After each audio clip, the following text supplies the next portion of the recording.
Movie शुरू होते ही हमें हाई स्कूल ग्रुप के कुछ बच्चों को दिखाया गया जो ट्रेन स्टेशन के ट्रिप पर आए हुए हैं। दरअसल ये एक टूर कंडक्ट कर रहे हैं जिसका नाम था काजुया टकाची। वो बहुत ही एक्साइटमेंट में आकर सभी बच्चों को बुलेट ट्रेन की इंपॉर्टेंस बताते हैं और उन इंजीनियरिंग प्रोसेस के बारे में बताने लग गए जो इन ट्रेन्स को चलाने के लिए खास जरूरी माने जाते हैं। टूर के लास्ट सीन पर कुछ स्टूडेंट्स उनसे कुछ सवाल करते हैं कि आपने ट्रेन पायलट बनने के बजाय ट्रेन कंडक्टर बनना ही क्यों चॉइस रखी। टकाची हल्का सा मुस्कुराकर जवाब देते हैं कि मुझे सबकी जरूरतें पूरी करना, पैसेंजर्स को इकट्ठा करना बहुत अच्छा लगता है और वजह भी यही है कि मैं अपने काम में बहुत ही ज्यादा माहिर हूँ। हायाबुसा 60 नाम की ट्रेन प्लेटफॉर्म पर आ पहुंचती है। इसी ट्रेन में वो सभी हाई स्कूल स्टूडेंट्स का ग्रुप भी जाने वाला था जो एजुकेशनल ट्रिप में ज्वाइन हुए थे। सारे के सारे बच्चे काफी ज्यादा एक्साइटेड थे, लेकिन हम देख पाते हैं कि उन्हीं सब बच्चों में से एक बच्ची जिसका नाम यूजिकी था वो बहुत ही कम एक्साइटेड में थी।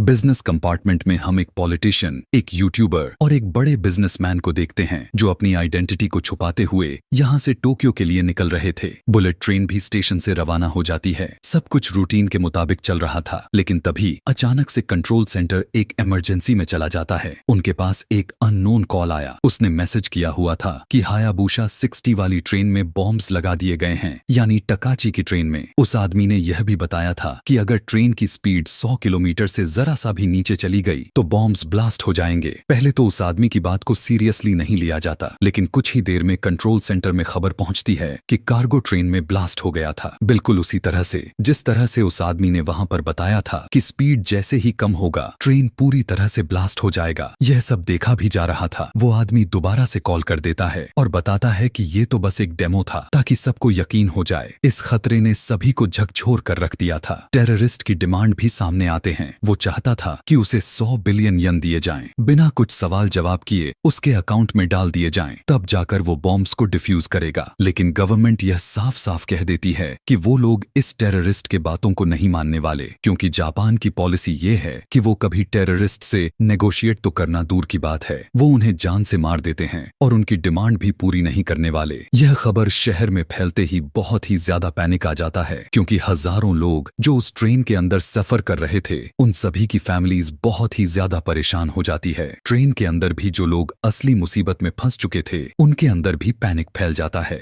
मगर इसी दौरान वही यूट्यूबर जो उसी ट्रेन के अंदर सवार हुआ था अपना सोशल मीडिया प्लेटफॉर्म को यूज करता है। वो दरअसल एक ऑनलाइन पोर्टल बनाता है जहां लोग डोनेशंस दे सके और टेररिस्ट की मांगी हुई अमाउंट को इकट्ठी की जा सके, क्योंकि गवर्नमेंट ने उस अननोन आदमी जिसने बॉम्ब लगाया हुआ था उसे कुछ भी देने से मना कर दी थी। हैरानी की बात तो यह था कि पूरी जापान के लोगों ने डोनेशंस देना शुरू कर दिया और एक के बाद एक करके पैसे पे पैसे आने लग जाते हैं। आने वाले हर डोनेशन की स्क्रीनशॉट और अकाउंट का बैलेंस अपने अकाउंट में लगातार शेयर करते चला जाता है। इसी दौरान ट्रेन में सभी बातें कर रहे थे कि आखिर वो कौन हो सकता है जिसने बॉम्ब को लगाया होगा। सबको यही लग रहा था कि बॉम्ब लगाने वालों में से एक आदमी जरूर इसी ट्रेन में हो सकता है, और यहाँ पर शक जाता है एक मास्क पहने हुए इंसान पर, क्योंकि जब सभी लोग पैनिक हुए जा रहे थे तो वो बहुत ही आराम से अपना लंच कर रहा था। यहाँ पर पास्ट की कहानी के बारे में पता चलती है कि उसकी एयरक्राफ्ट रिपेयर की एक कंपनी थी। कुछ अरसे पहले उनकी कंपनी ने एक हेलीकॉप्टर को रिपेयर किया हुआ था, लेकिन किसी एक इंसान की लापरवाही की वजह से वो हेलीकॉप्टर सही नहीं हो पाया। उसी हेलीकॉप्टर में काफी सारे स्टूडेंट्स ने सवार हुए तो अचानक से वो हेलीकॉप्टर क्रैश होकर ब्लास्ट हो गया, जिसकी वजह से उसको और उसके कंपनी को बहुत ही भारी नुकसान उठाना पड़ा और तब से लोग उसे नफरत करने लग गए। जब लोग उसे पहचान लेते हैं तो ज्यादा गुस्से में आ जाते हैं। ये आदमी जो पहले से ही परेशान था वो डिप्रेशन में आ जाता है, मगर उसी के पास बैठी हुई पॉलिटिशियन जिनके ऊपर भी आजकल बहुत सारे स्कैंडल्स बने पड़े थे वो उसे सहारा देते हैं, उसकी जान बचाते हैं और उसे बताते हैं स्कैंडल्स लोग एक ना एक दिन भूल जाते हैं। इसी पैनिक के दौरान में यहाँ पर एक लड़की आ जाती है, वही स्टूडेंट जिसका नाम यूजिकी, जो मूवी के शुरुआत से ही काफी अजीब लग रही थी। पता चलता है कि बॉम्ब्स को लगाने वाला कोई और नहीं बल्कि यूजिकी खुद है। हाँ, हम सही सुन रहे हैं। एक स्कूल की बच्ची ने यह इतना बड़ा प्लान किया हुआ था, वो भी सिर्फ अपने डैड से बदला लेने के लिए। यूजिकी के डैड एक रिटायर्ड पुलिस ऑफिसर थे और एक एब्यूजिव डैड भी थे, यानी वो यूजिकी के साथ अच्छा बर्ताव नहीं रख रहे थे। उससे मारपीट करना, उसे बुरा भला कह देना, इस तरह की आदतें यूजिकी को परेशान कर रखा था। उन्होंने यूजिकी को बहुत ही टॉर्चर किया हुआ था, यहाँ तक कि इन्होंने यूजिकी को लड़की होने पर ताने भी दिए। यूजिकी की मॉम के डेथ के बाद वो बिल्कुल अकेली पड़ गई थी। उसे तब नफरत हो जाया करती थी जब जब उसके डैड उससे झूठी बहादुरी के किस्से सुनाया करते थे। वो जानती थी कि उसके डैड को एक झूठी हीरो की इमेज मिली हुई थी, जो दरअसल 1975 में जब एक ट्रेन में बॉम्ब को ब्लास्ट किया गया था, उस टाइम में भी ठीक ऐसा ही एक बुलेट ट्रेन का केस सामने निकल कर आया हुआ था। उस ट्रेन एक्सप्लोजन में बहुत सारे लोग मारे गए थे और जिसने यह सब किया हुआ था, पता चलने पर जब पुलिस उसे ट्रैक करते हुए उसके घर तक पहुंच गई तो उसने खुद को ही बॉम्ब से ही उड़ा दिया। गवर्नमेंट अपने लोगों को यह नहीं दिखाना चाहती थी कि वो लोग टेररिस्ट को पकड़ने में नाकामयाब रह गए, इसीलिए उन्होंने झूठी खबर फैलाई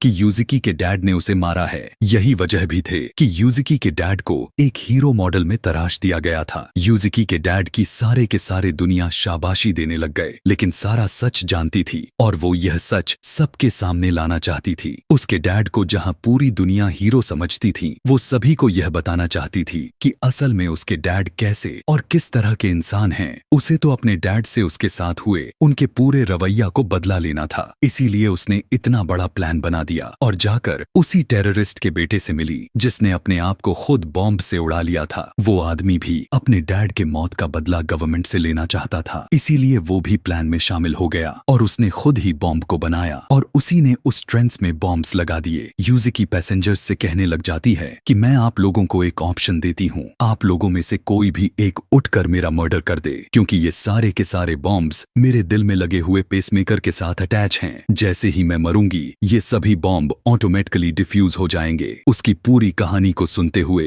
टकाची को उस पर बहुत ही ज्यादा तरस आ जाता है। वो उसकी तरफ बढ़ता है, गुस्से में आकर उसे मारने के बजाय वो उसे गले से लगा लेता है। खैर, रेस्क्यू ऑपरेशन को भी शुरू कर दिया जाता है। अथॉरिटी ने पहले यह फैसला किया कि सबसे पहले जिस कंपार्टमेंट में बॉम्ब्स नहीं लगाए गए हैं, पैसेंजर्स को उसके अंदर शिफ्ट कर दिया जाए। काफी सारे लोगों को उस ना लगने बॉम्ब वाले कंपार्टमेंट में भेज दिया जाता है, जिसके बाद उस कंपार्टमेंट को चलती हुई ट्रेन से अलग कर दिया जाता है। लेकिन अभी भी बहुत सारे लोगों की जान खतरे में थी और उन बाकी सभी लोगों को बचाने के लिए कंट्रोल रूम में एक आदमी यह प्लान बनाता है कि वो लोग इसी ट्रेन के बिल्कुल पैरेलल में एक नई ट्रेन को चलाएंगे ताकि लोगों को हायाबुसा 60 से दूसरे वाले ट्रेन में शिफ्ट करके उनकी जान को बचा लिया जाए। एक नई ट्रेन हायाबुसा ट्रेन के बगल में आ जाती है। दोनों ट्रेन की स्पीड सेम रखी जाती है। दोनों ट्रेन्स के बीच में एक ब्रिज बनाया जाता है और पैसेंजर्स एक एक करके कांपते हुए कदमों के साथ दूसरे वाले ट्रेन में जाने लग जाते हैं। इतना कुछ करने के बावजूद भी 9 पैसेंजर्स थे जो इसी ट्रेन में फंसे हुए थे।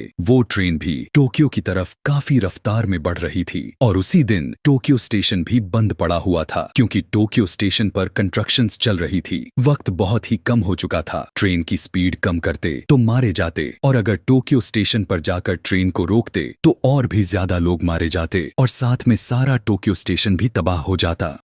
अब इससे भी ज्यादा दिक्कत वाली बात तो यह खड़ी हो जाती है कि सामने से और भी ट्रेन आ रही थी। टकाची, जिसने इतने लोगों का प्लान बनाया हुआ था, वो देखता है कि हायाबुसा ट्रेन के साथ साथ दूसरे ट्रेन के लोग भी अब खतरे में आ सकते हैं। इससे पहले कि ये दोनों ट्रेन्स आपस में टकरा जाती, टकाची वक्त रहते ही उस ट्रेन को दूसरे लाइन के ऊपर मूव करवा देता है। यहाँ पर बड़ा खतरा तो किसी तरह से टल जाती है, लेकिन अभी भी उन 9 पैसेंजर्स की जान खतरे में थी जो हायाबुसा 60 के अंदर सवार थे। अब टकाची ने एक बहुत ही जबरदस्त प्लान बनाया। ये लोग पहले ट्रेन का एक हिस्सा डिटैच कर देते हैं जिसके अंदर बॉम्ब होने का खतरा था और फिर ट्रेन के कुछ आगे जाने पर ट्रेन के जिस कंपार्टमेंट के अंदर वो लोग थे उसको भी ट्रेन से डिटैच करते हैं और ठीक उसी टाइम पर ट्रेन का ट्रैक भी स्विच कर देते हैं, यानी ट्रेन का इंजन एक दूसरे वाले ट्रैक पर चलने लग जाता है और ट्रेन का वो कंपार्टमेंट जिसके अंदर अभी भी 9 लोग सवार थे वो पहले वाले ही ट्रैक पर रह जाता है। अब ट्रेन का वो कंपार्टमेंट जिस जिसके अंदर के लोगों का गोटियां मुंह में आ चुकी थीं। अब उन सभी के जान खतरे से बाहर हो चुकी थी, क्योंकि उस कंपार्टमेंट की स्पीड कम होता हुआ आकर आखिरकार रुक गया और वहां जाकर सभी लोगों की जान बचा लिया गया। जबकि दूसरी तरफ ट्रेन एक खाली जगह पर आने पर ट्रेन की स्पीड को कंट्रोल रूम से कम किया जाता है और फिर वो ट्रेन एक्सप्लोड हो जाता है।